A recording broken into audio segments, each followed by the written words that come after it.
Oh, you had a stress-induced psychotic break? You think you're so cool, hot shit? Well, it's nothing like drug-induced psychosis. Oh, what's that? You had postpartum psychosis? Yeah, that makes drug-induced psychosis look stupid and weak. Oh, schizophrenia, the king of all disorders. Yeah, that's the only way to really talk about having psychosis, because unless you've had schizophrenia, you wouldn't even know. No, all of that is bullshit. Psychosis is psychosis. Sometimes when people talk to me, they genuinely feel like their psychosis doesn't compare in some way, and they'll say things like, well, it was only this. There is no only. If you've had psychosis, you've had the hallucinations and the delusions and the paranoia and the disorganized speech and thoughts, and your experience is no less than anyone else's, because you probably faced just as grave as an experience as anyone with any other cause for psychosis. So let's realistically look at this.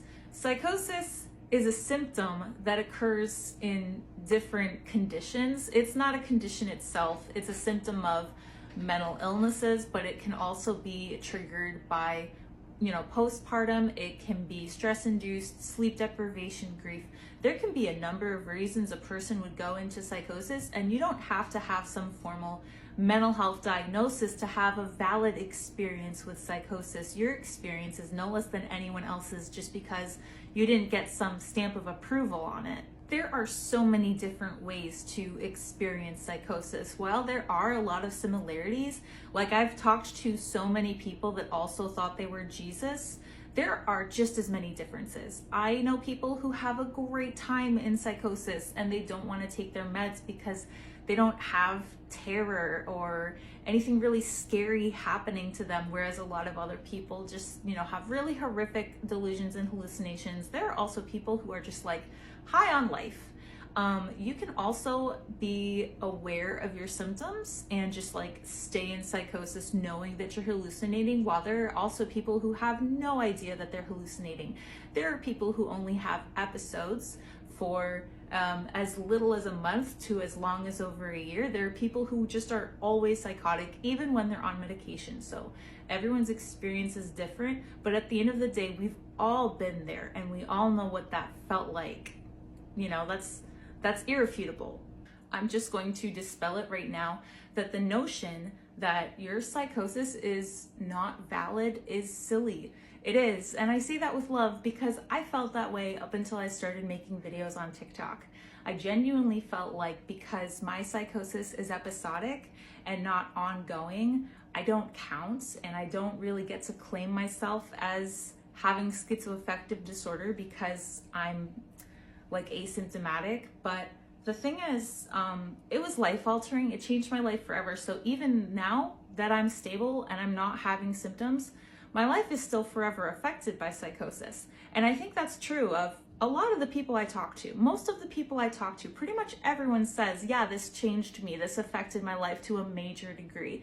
So when you have a major life event like that, even if it's not psychosis, but when you have a major life event at all, that's valid, and that absolutely deserves respect. So who cares if your episode was only a few weeks and it wasn't as long as the other people you see talking about it on TikTok? You had a break from reality. That's actually pretty severe, no matter how long it happened, because a break from reality at all is traumatizing. And you know what? You don't need to live in it for a year for it to be valid.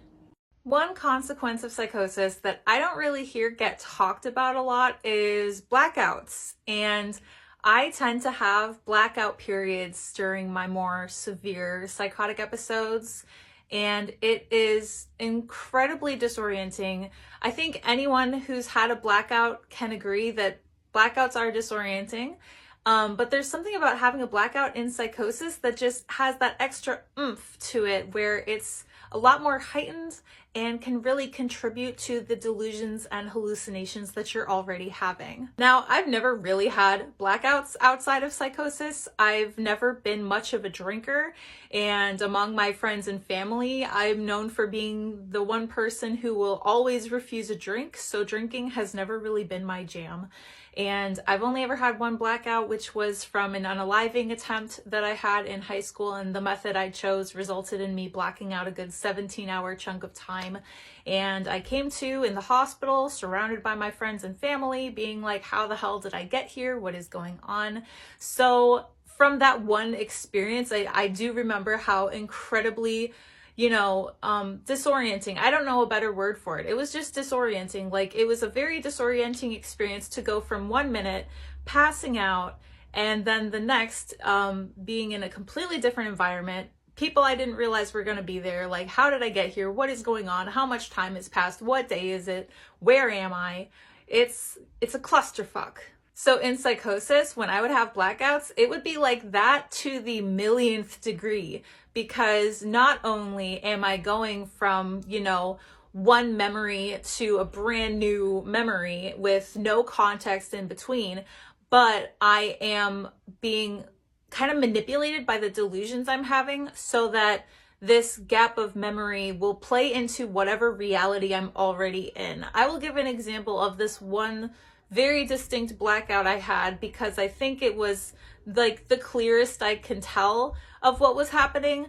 With Psychosis, when I try to remember things, it's a lot like sifting through garbage and trying to like polish off like crap to get to the diamond underneath. There's no making sense of it. So I have to sift through all these delusions and hallucinations to find out what really happened. So here's what really happened. Before the blackout, the last thing I remember is that I was standing in my bedroom and I was freaking out because I had taken a small chain and I had tied it around my neck and tied it in a knot, and I couldn't figure out how to get it off, and I thought I was going to spend the rest of my life with a chain around my neck that would be slowly choking me to death.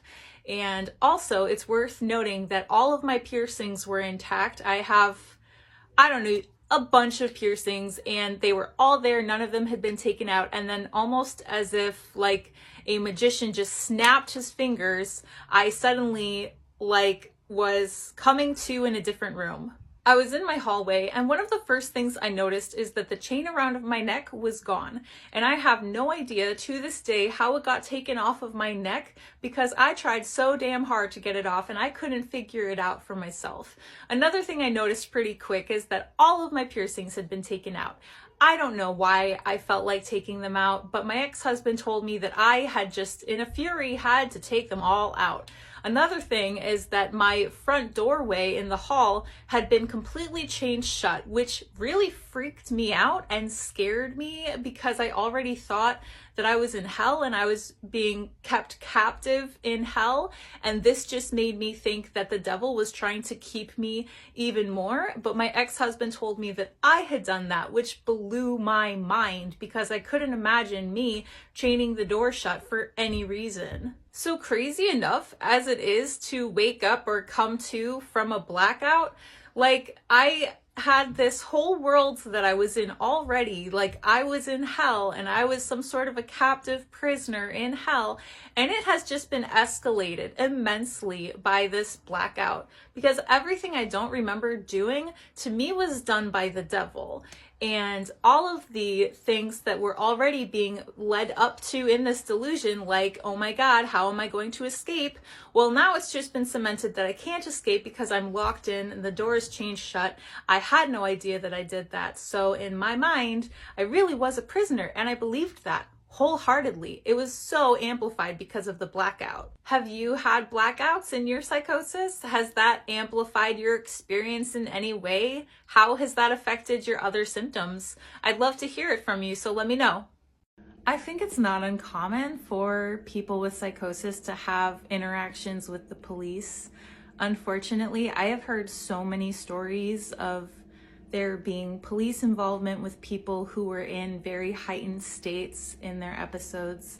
And I wish I could say it hasn't happened to me, but it has. I've had a couple of interactions with police, only during one episode, but they were such polar opposite experiences, in which one experience was helpful and the other one was harmful. This was before anyone knew that I had schizoaffective disorder, and I had not yet been diagnosed. It was my first psychotic break. I had no idea what was going on. I didn't even know what psychosis meant. So I I would go wandering. That was, I think, one of my symptoms. I don't know if other people do that, but I tend to wander, and I will wander for miles and hours until something or someone stops me. And I first went wandering one day around sunset and wandered all around town, zigzagging through town, heading towards the highway, walking along the highway, got picked up by the police around 3 a.m. So however long that took, however miles that was, I eventually got picked up, and they were very helpful. They actually let me sit in the back of their car because it was cold, and they found a way of contacting my mom. My mom came and showed up, and she picked me up. I didn't have to go to the station or anything. It was very helpful. And they told my mom to take me to the hospital the next day. And she did, but I couldn't get a bed date for another week. And unfortunately, in that week, I went wandering again. What happened from there was really traumatizing to me. It went really bad. I thought that I was being spied on, and I thought that I was invisible, but my clothes were not. I ducked behind a bush and I stripped out of my clothes and I bolted. I went streaking down the downtown sidewalk of my town in front of a lot of people. And this guy passing on a bike said, "You're naked, you know that, right?" And I just said, "I've got this," because I was terrified, and I was just like, did not care that I was naked, did not care that I was visible. I was too terrified in psychosis for any of that to matter. The police swooped in and came up to me, and these two guys, they put me in the back of the car naked. They didn't give me a blanket or anything, which I've now realized they probably should have. I believe other people in that situation would be given a blanket. And they called ahead to the police department, and they let everyone at the station know that I was coming and that I would be naked, and they told them to wait outside of the station for me. So when I got to the station, I was taken out of the car and paraded in a little gauntlet of police officers and walked past the entire department butt-ass naked, just men, all men. And when I got to the door, there was a single woman, and she immediately threw a blanket over my arms and she said, "I am so sorry for this." I didn't know why she was sorry. I didn't know what was going on. I was in such a severe mental state that the fact that I was naked didn't even really register as a concern, because I had so much more shit going on. Like, I thought I was going into a space station and that they were aliens and that they were going to like experiment on me. I did not care that I was naked, but something stuck out about the way that woman said, "I am so sorry for this," that stayed with me for years. And after coming out of that episode and going through years of processing the events, I would always come back to that memory and think, I don't think something was right about that. I think there was something wrong with that. I don't think that was supposed to happen that way. It took someone telling me like 3 years later that that was not right. I couldn't tell, because in psychosis, I just couldn't tell. I couldn't tell that I had been taken advantage of sexually and by police. And, you know, I had to have someone actually tell it to me, like, that was not supposed to happen. They should not have done that to you, because I didn't know. I couldn't tell. And the fact that the woman apologized at all really cemented in my mind that she knew what happened. They all knew what happened. They all knew what they were doing. The entire station participated in it. And I only then felt the trauma that hit.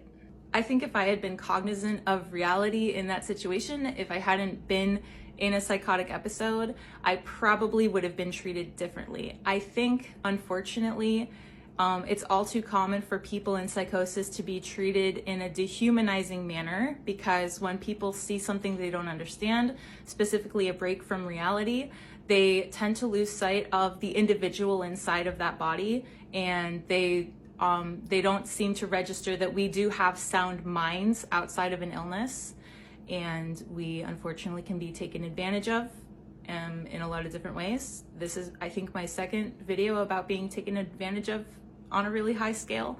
And unfortunately, I know this exact story happened to one of my friends. She was also in a streaking situation, psychotic, and was taken advantage of sexually by police. So it shouldn't happen to anyone. Unfortunately, it does. And I don't know what the moral of this story is, other than I really didn't want to share it until I saw one of my buddies share about a traumatizing experience that happened to him. And it made me feel like a lot better to know that I'm not the only one this happens to.